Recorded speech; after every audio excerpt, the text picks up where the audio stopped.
There are growing fears the terror threat in Afghanistan could intensify. Top U.S. defense officials say they are focused on any potential threats from ISIS-K.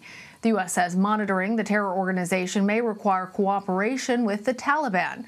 ISIS-K took responsibility for the deadly attack at Kabul airport last week. 13 U.S. service members and more than 160 Afghan citizens were killed.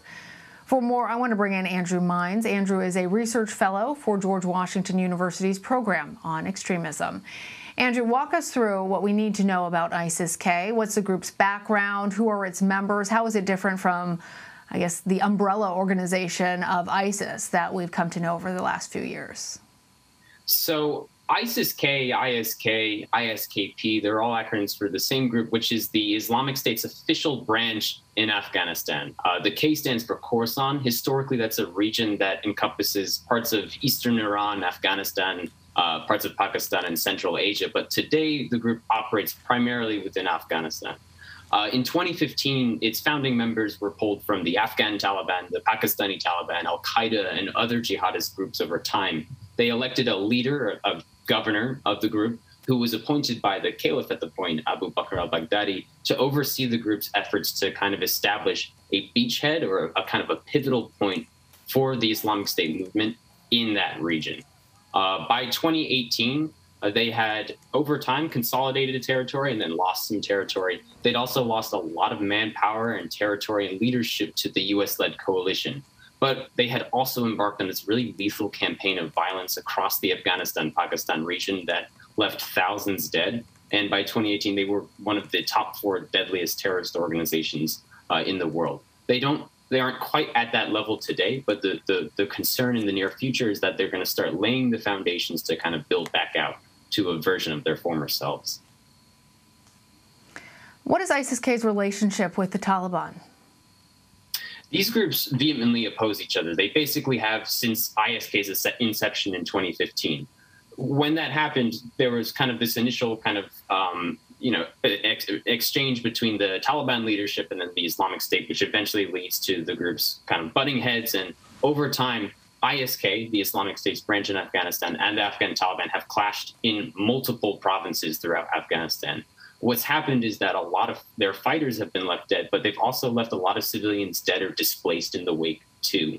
And so over time, with some kind of tacit cooperation with the U.S.-led coalition, the Afghan Taliban have been able to whittle away at ISK.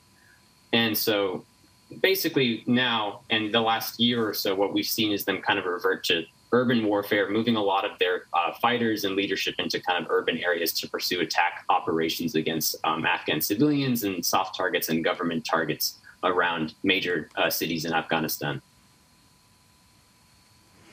And how's the Biden administration handling counterterrorism efforts now that the U.S. military no longer has boots on the ground in Afghanistan? So the approach right now, as far as we know from the Biden administration, is to pursue an over-the-horizon counterterrorism posture. I think we're starting to see the UK also dabble in that a little bit. We'll see in the coming days. But what that means is that U.S. air assets will be flying from bases in most likely the Middle East to conduct airstrikes against ISK targets in Afghanistan. And we've seen that a little bit. We've also seen some of the tragic consequences of when that goes wrong, I think, too. The second part of Over the Horizon relies on the ground intelligence, human intelligence from either sources on the ground or kind of signals intelligence and other things that intelligence agencies collect to identify those targets and to help those strikes basically be conducted. The problem is, in the past, that was the Afghan forces, the Afghan intelligence in particular. Even when we had assets in country, how reliable the Taliban will be as a over-the-horizon counterterrorism partner, if we choose to partner with them, is an open question. Well, the Pentagon said that this week that it's possible that the U.S. could work with the Taliban to fight ISIS-K. Tell us a little bit more about what such a collaboration could look like.